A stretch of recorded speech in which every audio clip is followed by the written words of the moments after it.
What is going on, you guys? AK-40 Kevin here in the gamer heaven. This video is long overdue. I could have swore to God that I had recorded this in the past. Looked through my library, my archive of past videos. I have not. I have beaten Ghost of Tsushima about 2 months back. Absolutely loved it. But I have not given my official review, put it on the stiffy meter to figure out, is it a big limp, mushy banana, or is it a big veiny, throbbing jawbreaker? Which, spoiler alert, it's pretty goddamn good. So without further ado, let's crack right into this game review.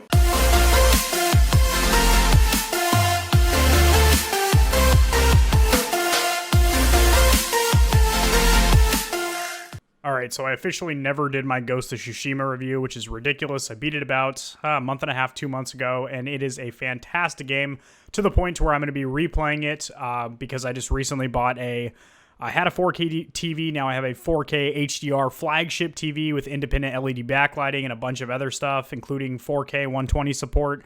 And I'm going to be playing this on PS5 when I get that, because obviously that's going to be increasing the frame rate, not a lot of the visuals, and it might even have support for some of the DualSense 5 controller features like the adaptive triggers and the haptic feedback, which I think would be really cool to be implemented in this game. So first of all, graphically, this game is absolutely stunning. I was only playing it on a PS4 Slim and a 4K TV, but even still, the lighting, the way it was bleeding through the trees looked natural and rich and beautiful. All the textures looked incredible.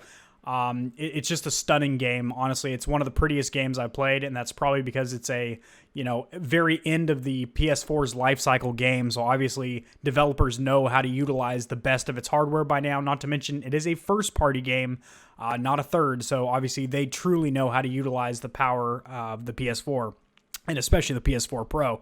So audio design is phenomenal. So they actually sent over, the developers actually sent over a audio crew for a week to the island of Tsushima to record, the birds, the actual legitimate birds there, the way that the wind sounds whistling through the trees, as well as just, the creaking of some of the old wooden building, the architecture and whatnot, which is phenomenal. Speaking of architecture, everything is authentic in this game. So obviously it was hard to get back to that period of the Mongol invasion and everything, but they were able to go to the island of Tsushima and look at some of the authentic landscapes and vistas and also buildings, so architecture, and kind of reverse engineer it and figure out how it would look during this time period, which is absolutely phenomenal. So gameplay itself, so not combat, but just gameplay, is quite fluid. I wasn't a huge fan of the way you can climb up and down stuff. It seemed a little bit clumsy and not as intuitive as something like Uncharted or even Last of Us. But it did feel better than most of the Assassin's Creed games. But he didn't really feel super intuitive and light on his feet when you were, jumping to a catch hold, a grab hold, and stuff like that, trying to transition cliffs. It just seemed like he was a little sluggish for being this badass samurai. But that's just a small side point. Other than that, gameplay's great. Horseback riding was fantastic. The stealth missions I thought were handled pretty well.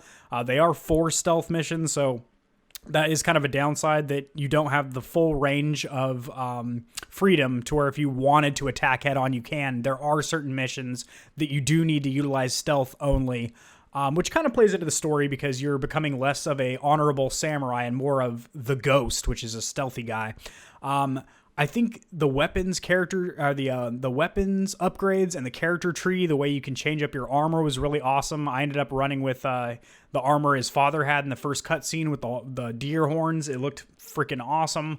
I think all the weapons were really good. There's a good variety. You have poison darts. You have obviously your stealth, your short sword for stealth kills, and then you also have your katana, obviously.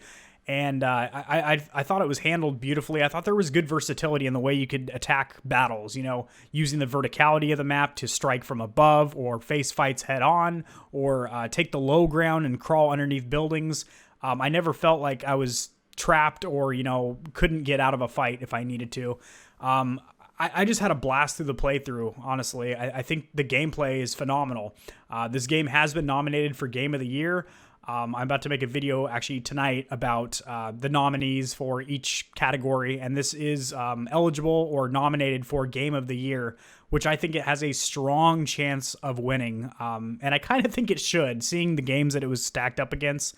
In my opinion, this is the best title out of all those, having played all but one of those titles. Anyway, just a phenomenal game overall. I mean, I love some of the PlayStation exclusives. You know, it was a big letdown with Last of Us 2. I gave it a 5 out of 10 on this channel. I'll have a link to that full review there.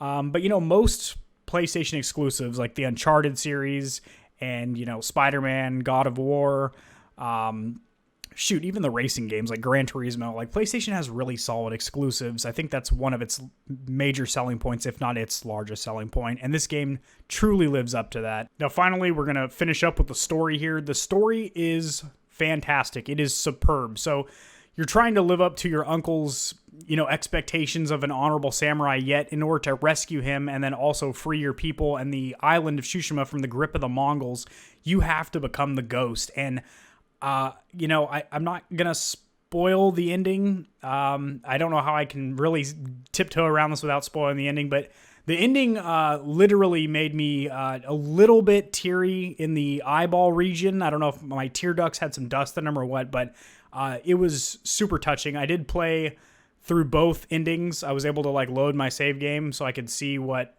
the other ending would be like. And if you do the one that involves killing someone, it was super touching. And the whole story to me flowed together well. There was no like parts where I felt like it really didn't match up with the plot or anything like that. There's no major plot twists or anything like that. Besides, you know, one of your buddies, but actually, you know, trying to feed his people, so he turns on you. Spoiler alert, sorry. But that's early on in the game. So if you haven't discovered that yet, you're way behind in this game. But I can't wait to play this at, you know, 1440, 120, or 4K 60, whatever the PS5 is allowing this to be played at. I think it's going to be a really fluid experience, as the combat is phenomenal. It's going to look graphically amazing. The environments were stunning. There was so many different environments with vibrant colors. I mean, cherry blossom trees, and it's just like pretty much the prettiest nature I've ever seen in a game ever. Beautiful game.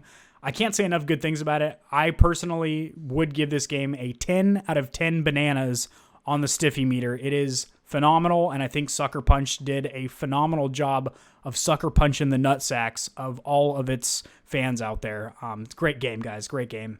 That's going to do it, guys. Peace.